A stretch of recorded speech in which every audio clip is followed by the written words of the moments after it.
men are more like this.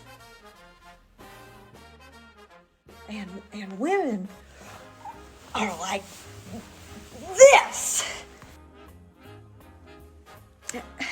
Hypothetically, have you ever considered that perhaps that for 3 weeks out of the month, women have the hormonal supports in place to tolerate all of the and for 1 week out of every month, she does not have the hormonal supports in place to tolerate all the